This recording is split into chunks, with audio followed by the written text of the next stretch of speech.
Buenos días, buenas tardes. Les habla Danilo Antón. Estoy presentando nuevamente el canal Mitos y Verdades y en este caso comenzando un ciclo que se titula Temas importantes y curiosidades geográficas. Este es el video número 446. Debido a la necesidad de aumentar las suscripciones, así como la audiencia de este canal, solicitaría que activaran la campanita de la suscripción y la manito del me gusta.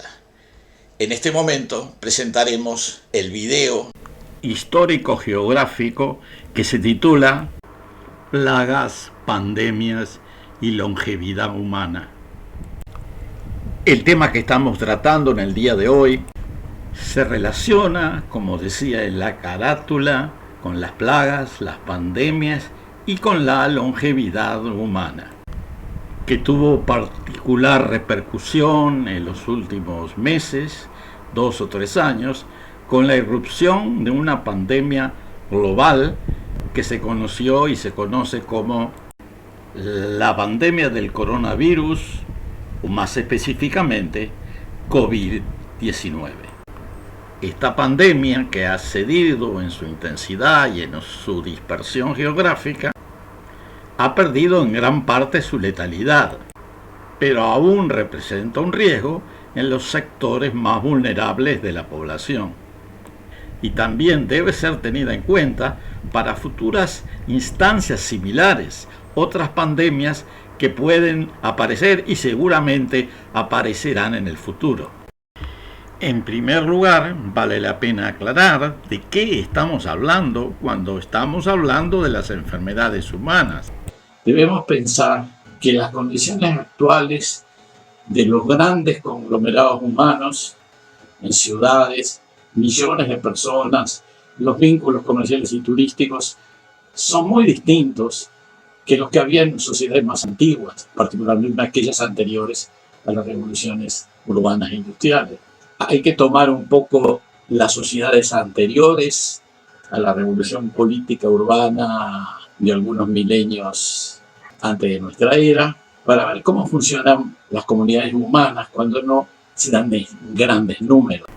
A veces los arqueólogos y los antropólogos que estudian las sociedades primitivas, entre paréntesis, la referencia de los cronistas, que llegaron a América cuando en los primeros décadas de la conquista, manifiestan algo muy distinto, tal vez exagerado, pero digno de tener en cuenta. Los primeros cronistas que llegaron a América notaron la vida saludable de las poblaciones indígenas americanas. Hay referencias acerca de longevidad abundantes. Según Vespucio, las poblaciones humanas de lo que sería la costa actual de Brasil llegaban a 150 años. Bastante exagerado, pero esa es la cifra que da Vespucio. Pigafetta, que integraba la expedición de Magallanes en el 1519, relataba que podían vivir 125 y 140 años. Años más tarde, el jesuita Fernão Cardón señalaba que la población de Piratininga, que es la región de San Pablo, estaba lleno de viejos de más de 100 años. La salud y el bienestar y la calidad de vida del pueblo americano se sucedieron. Los relatos y crónicas que contaban esas historias se difundían por Europa y se comenzaron a difundir por Europa a partir de la primera década del siglo XVI y continuaría por muchos años. Fue en ese momento que se crearon las principales utopías sociales inspirados en estos relatos. El pensamiento social europeo habría de cambiar. En particular señalamos el caso de Erasmo de Róterdam y su elogio de la locura, Tomás Moro y su utopía, y Michel de Montaigne, que en el siglo XVI tomaron estas descripciones para describir las sociedades utópicas. Obviamente el contacto europeo con las sociedades americanas fue muy grave. Fue dramático. En América existían algunas enfermedades conocidas como la rabia, la disentería amebiana, hepatitis, herpes, la sífilis y la poliomielitis.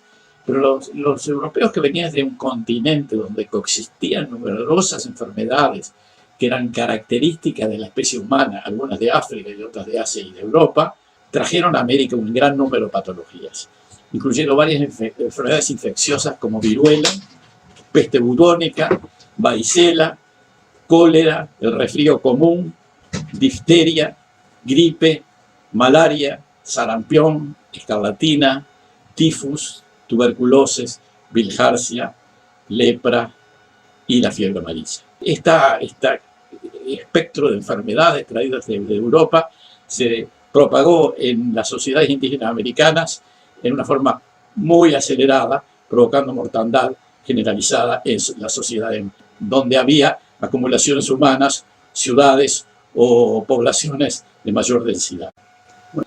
Las sociedades europeas y asiáticas estuvieron sometidas a enfermedades de tiempos inmemoriales. Las urbanizaciones insalubres y las condiciones de trabajo de los esclavos y siervos favorecieron el desarrollo.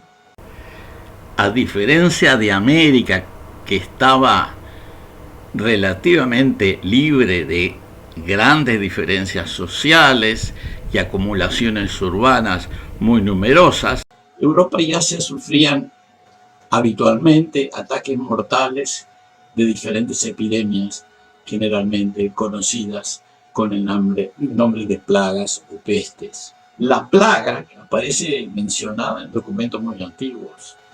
En el Antiguo Testamento la mencionan en varias oportunidades, como castigo al faraón por esclavizar a los judíos, etc. La plaga de Cipriano, que se desarrolló en principio en Etiopía por el año 250 de nuestra era, llegó a Roma al año siguiente, y luego a Grecia y más tarde a Siria.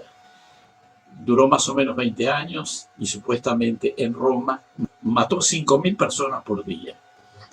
En el año 542 le fue el turno de Constantinopla, donde se dice que 3 de cada 5 habitantes murieron, debilitando el imperio bizantino por varios siglos.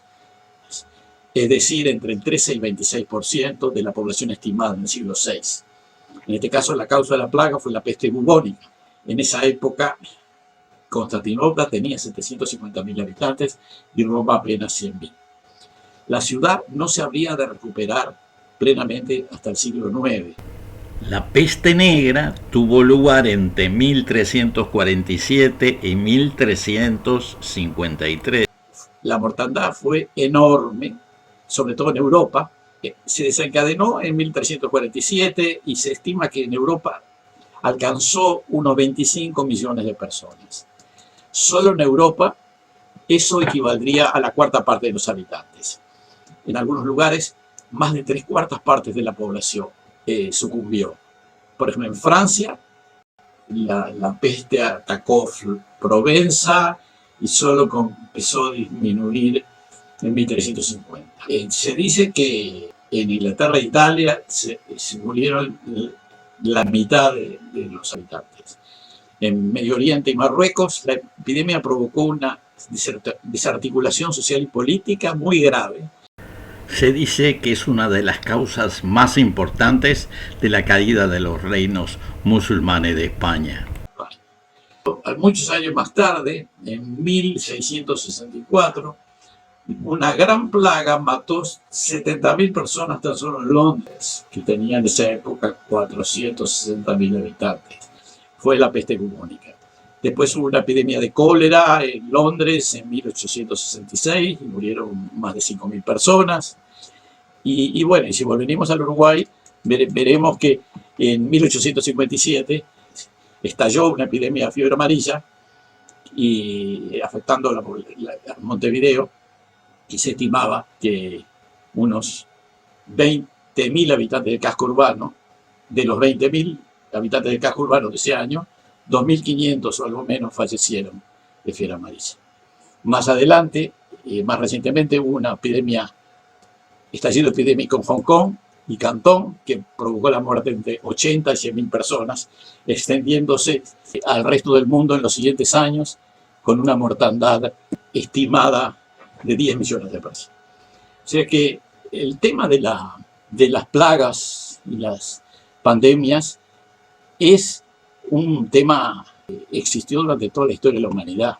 Últimamente son diferentes las epidemias y las pandemias porque al disponer de antibióticos, la enfermedad bacteriana se puede combatir mucho mejor, y las enfermedades virales hay sido problemas con algunas enfermedades virales, pero como por ejemplo el síndrome respiratorio agudo grave del 2002, que se expandió desde el sur de China, llegando a 17 países y dejó 8.000 infectados y 800 muertos. En 2009, una nueva cepa de gripe, la H1N1, que surgió en México y causó pánico en el mundo entero, y el virus del ébola, que causó brotes de 3 países de África, o sea, con más de 11.000 muertes. Que el coronavirus es uno más de la larga serie de pandemias, en este caso virales, que causan alarma a nivel mundial y que son favorecidas por los contactos, tanto turísticos como comerciales, como familiares y sociales, entre las diferentes poblaciones del mundo, y además las concentraciones muy grandes que existen en algunos lugares del planeta.